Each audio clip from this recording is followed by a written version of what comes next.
Et hola team, j'espère que vous allez bien. Aujourd'hui, petite vidéo simple et rapide, face cam, rien sur le terrain. Pourquoi? Parce que du coup, coup d'arrêt. Coup d'arrêt, je me suis fait une énorme entorse à la cheville de grade 3. Alors du coup, il y a grade 1, 2 et 3. Et grade 1, c'est l'entorse, on va dire, normale, c'est-à-dire on se tord un petit peu la cheville et au bout de quelques jours, ça passe. Grade 2, c'est quand les ligaments commencent à être touchés. Et grade 3, c'est quand il y a une rupture complète du ligament. Et du coup, moi, j'ai un ligament qui est complètement rompu. Voilà, donc du coup, ouais, je regarde le nom parce que du coup, je connais pas encore le nom par cœur. Voilà, c'est le ligament talofibulaire antérieur. Donc voilà, c'est le ligament qui est sur le dessus de la malléole, sur la cheville droite. Et voilà, du coup, suite à un entraînement que je filmais pas, donc on n'aura pas la vidéo malheureusement. Un entraînement que je filmais pas, je me suis complètement retourné la cheville et j'ai senti un claque. J'ai tout de suite été aux urgences. On a passé des radios, les radios on a rien vu. Il n'y avait pas d'arrachement osseux ni rien de cassé. J'avais quand même d'énormes hématomes. Je vous mets là des petites photos de mon pied, de voir comment il était. Il était vraiment, il l'est toujours là à l'heure actuelle. À l'heure actuelle où je tourne la vidéo, c'est bleu, c'est jaune, c'est violet.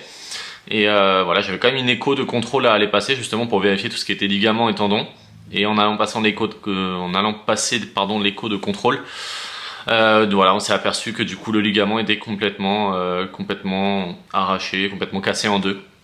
Donc voilà, ça met un gros coup d'arrêt à ce qui était prévu. Voilà, j'ai quand même quelques vidéos qui vont sortir, donc je vous mettrai au début de la vidéo que c'est des tournois qui ont été faits avant que je me blesse.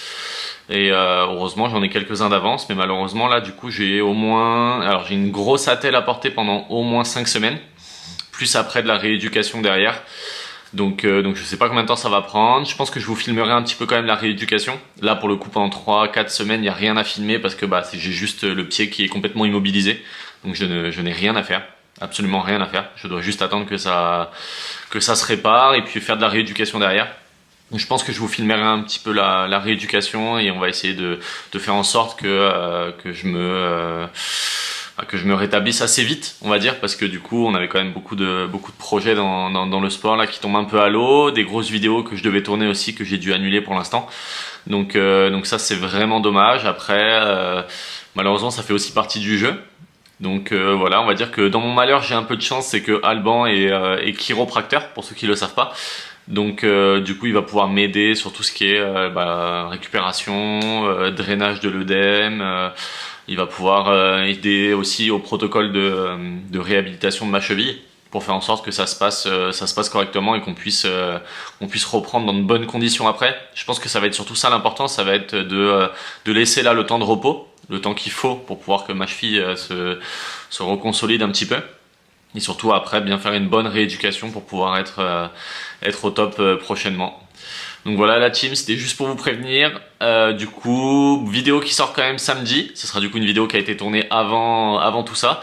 Et il y en aura 2 autres qui arriveront après. C'était pareil, c'était 2 tournois qui ont été faits avant que je me fasse la cheville.